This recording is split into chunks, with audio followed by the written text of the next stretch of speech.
Hey Carol, can we talk? It's about us living together at my parents' place.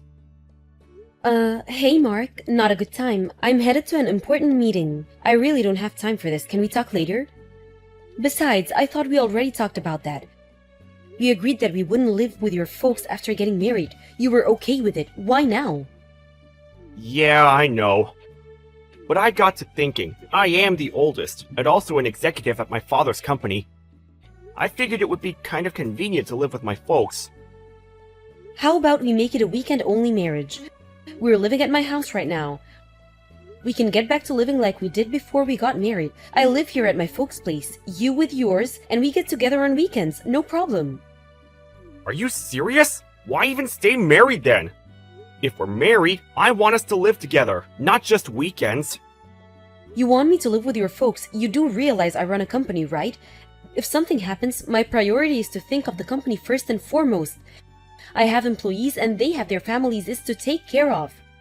As for your family, I can help out financially, but I can't look after them at all the time. We talked about this. Yeah, I know, but if you love me, I want you to, care about them too. I know, maybe I'm being a little unreasonable. It's just that... Come on, Mark. You know I love you. I wouldn't be marrying you if I didn't. And about your folks, I think highly of them. But my feelings for them and my work are completely different. Besides, both your parents are still working, right? And another thing, your younger brother and his family are living there too. How am I supposed to work full-time and also do household work? It's just not possible right now. Your brother's wife, Mary, will end up having to do most of the work. I'm sure she has her hands full as it is.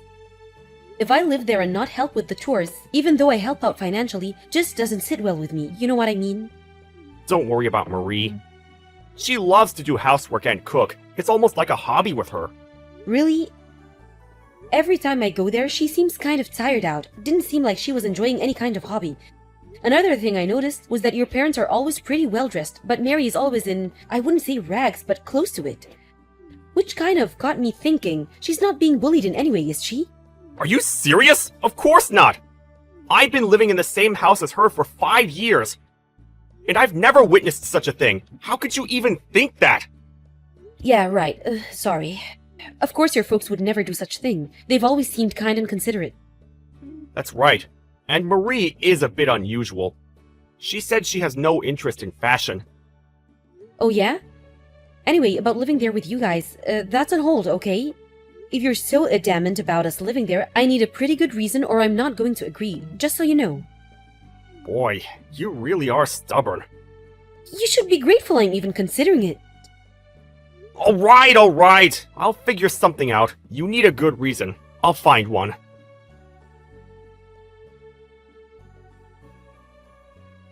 I'm sorry to contact you so late. This is about you guys living with us. Are you still up? Oh, hi Mary. No problem, what's up? Pretty late. Been working late? Sorry I contacted you earlier out of the blue. I guess you were tired up. No problem. I was sort of busy with work and household chores. I wanted to contact you earlier. I see. Are you okay? You're not overworked or anything, are you? I'm fine. Pretty used to it by now. About you guys living here, Mark said that he wants you to live here with us soon. I really don't think you should go through with it. Huh? Excuse me? What do you mean? Can you elaborate if you don't mind? I'll explain, but could you not tell Mark that I talked to you about this? I'd appreciate it. Yes, of course. Besides, I contacted you without Mark's knowledge anyway. I came to this house about 5 years ago, as you probably know. Ever since then, I've been working non-stop and no days off at all, 24 hours a day, 7 days a week. I came here with a reasonable amount of savings, but that's all gone, and I'm running the company all by myself. When I first arrived, the company was in the red for quite some time. They were barely making payments every month and was on the verge of bankruptcy. And as for the household chores and cooking, I'm responsible for all of it. Everyone in this family, even my husband, they don't help out at all. I'm just a slave to them. Whoa! Hold it right there, Mary. Are you serious? Is that why you're always wearing those clothes? I heard that you were just not interested in fashion. I just don't have the money to buy any nice clothes. That's why. I've been wearing the same clothes for the last 5 years. I couldn't afford to buy anything new ever since I arrived here. But the other family members seem to be indulging themselves. I'm sure you've noticed. That's no environment to be in. I urge you to get out right now. I know, let me talk to Mark about this. He'll know what to do. There is no escape. I'm stuck here. There's nobody out there that will help me. I'm a slave for life. As for Mark, he's seen the predicament I'm in. After all, we've been living under the same roof for 5 years. He's well aware of my situation. He's part of this family. That can't be right. Mark is not like that. He's a bit timid, but he's kind and considerate. And about me living there with them, I figured his mom was nagging him about it. That's all a front. Mark is only acting kind and considerate. You may not believe me, but What is it? I heard that you lost your parents a while back. They find people in situations like yours, create an environment where you have nowhere else to go, and entrap you and use you as they please. That's what they did to me, and they succeeded for 5 years, so they figured they needed another slave. Actually, I heard them talking about it. And you also own your own company. I'm sure that once you move in with them, they take everything, rob you blind. But you still have a chance. I urge you to cut all ties. Get away from these people as soon as possible. I'll be okay. I've given up any hope of escape. No, you can't be serious. I can't leave you there all alone. Let's escape together. That's good and all, but there is nowhere else to escape to. Even if you go to the police, they will do nothing. They'll just say it's a family matter and nothing will be done. Well, in that case, I help you escape. Huh? Seriously?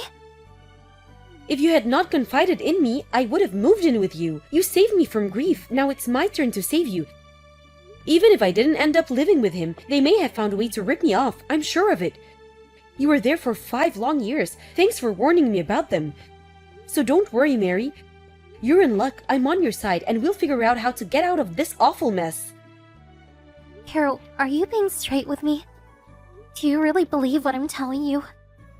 I always thought it was sort of strange. I don't know how to pout this, but you just seemed so out of place there.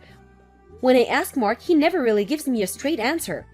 And the fact that he keeps breaking his promise and insisting that we all live under one roof, I started to get suspicious. So when you told me about this, I was actually not all surprised.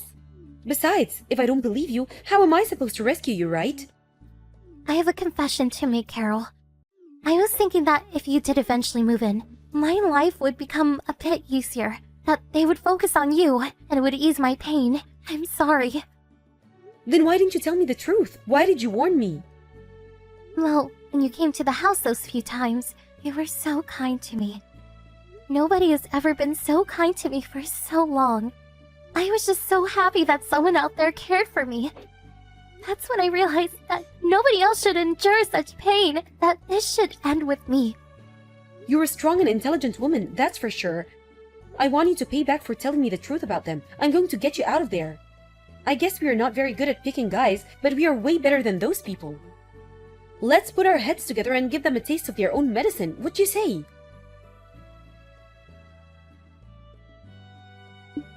Hey, Carol, it's you, isn't it? I know it's you.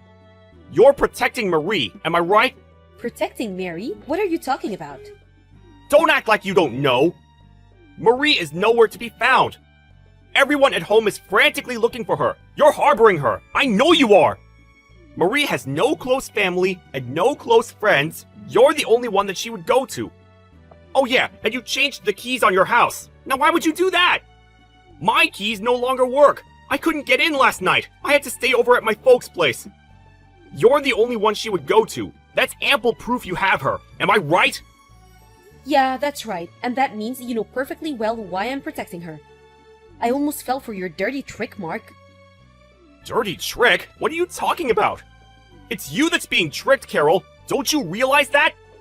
Marie is mentally deranged. She's had mental problems ever since she arrived 5 years ago. Don't go believing everything she says. She's making all of it up. That's my decision whether I believe her or not. I had no intention of relying on your financial support, so I had no interest about how your family company was doing. But it looks like the company is not doing very well. But when I met you at the business party last year, you were all decked out in an expensive suit, and that Rolex, how much did that cost? You bought all that with money borrowed through Mary's name? Is that true? You're really pathetic, Mark. I wasn't smart either, coned by the likes of you. I bought that suit myself, and I've had that watch for ages. Then why is Mary always dressed in complete rags? Can you answer that? She says she's just like any other woman. She loves fashion and even wants to go to a hairstylist one of these days. Why did you lie about all that? You even said that house chores was her hobby. Were you serious? So you're going to believe someone like Marie, who you hardly even know, and not me, your husband?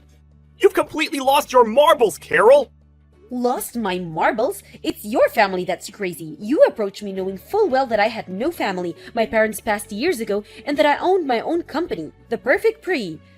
But I'm sorry to disappoint you. I may not have a family, but I have plenty of friends and employees that respect me and would do anything for me. You picked on the wrong person, buddy. Oh, by the way, our marriage is over. I filed for divorce today. Well, so be it! You turned out to be just another no-good bimbo with money. It was a big mistake marrying you anyway. I'm glad I can get rid of you. And thanks for getting rid of the debt-ridden little floozy you're harboring. Saved us the trouble of getting rid of her. We're already planning to find another perfect woman for our needs. We don't need a couple of losers. Marie served her purpose. Good riddance to her. But I expect something in return, that I get my share of your assets. I have the right to all the savings in your account. We were married after all. A wolf is sheep's clothing, finally revealing your fangs. Oh, and about Mary, I'm going to demand that you pay her compensation for all the years that you guys abused her. My lawyers are working on the details, so be on the lookout for that. As for our joint account, well, that was like for 2 months or so, not much there, so do as you like. Most of it will probably be gone by the time you pay of Mary. Why do I even have to pay compensation to her? She's not my wife! You said it yourself, Mark. You said she was mentally unstable. So I had a psychiatrist examine her, and it seems she was affected by all the abuse your family reaped on her. Mentally she's sound, but emotionally, that's another story. I have a full report from the doctor that examined her. To make a long story short, she's suing you and your family for emotional distress. Did you know that you can get compensation for stuff like that? I had no idea. There's no proof that we caused her to become emotionally unstable. Why do you think I'm divorcing you? You really think I didn't do a little preparation before deciding to divorce you? I had Mary record as much conversation as she could while she was at your house. When we deemed it etiquette, I got her out of there and over to my place. Bet you had no idea. I heard all the recordings, and there was plenty there. Your family talking about me and how you guys were going to rob me blind and enslave me. I wouldn't be surprised if you guys even saw some jail time. Oh yeah, and one more thing. I'm going to have a friend at a major magazine to publish all this, so this never happens again. And I really wouldn't do anything stupid going forward. Excuse me? Are you out of your frigging mind? Magazine? What magazine would write about some boring family? You make us sound like the Manson family or something. Do you really run a company, Mark? You really should keep up with the times. Magazines are hand up for stories. Their sales have dropped. Everyone is reading stuff online. Most major magazines will write a story if we pay them enough. We could spruce it up any way we want. Give it a title like, let's see, I was a slave for 5 years or something like that. Or maybe The Evil Family. That would draw plenty of readers. You're really going to go that far, huh? But I know you. You won't do anything. You'll just end up hurting your own business. That's what you're most concerned about anyway. Oh, I will go through with it. You can count on it. As a matter of fact, I really met with the chief editor. If I can help more girls, it's money well spent. The whole world will probably not even hear about it, but if enough people in the community read about it, well, you can imagine the backlash, I'm sure. Long as people in the neighborhood read about it, I'm fine with that. Do you get a kick out of making me and my family suffer? I didn't think you were such a despicable person, Carol. You know what? I really feel sorry for you. Please don't give me that. Playing the victim now? After all those years of treating Mary like a slave, stealing all her money, I've always believed I was an honorable person. If someone threatens me, I threaten them right back. If someone gives me respect, I respect them back. That's all I have to say to you, Mark. Come on, Carol. It's not if I treated Marie that way because I wanted to. My folks made me do it. I had no way to refuse. You know how they are. I'm glad that there's even a tiny bit of remorse left in you. Does that mean you're going to forgive me? Let's start over. What do you say? Sorry, that's not gonna fly. After the divorce goes through, show me that you're really sorry and do the right thing. If you really love me as you say, you wouldn't have a problem.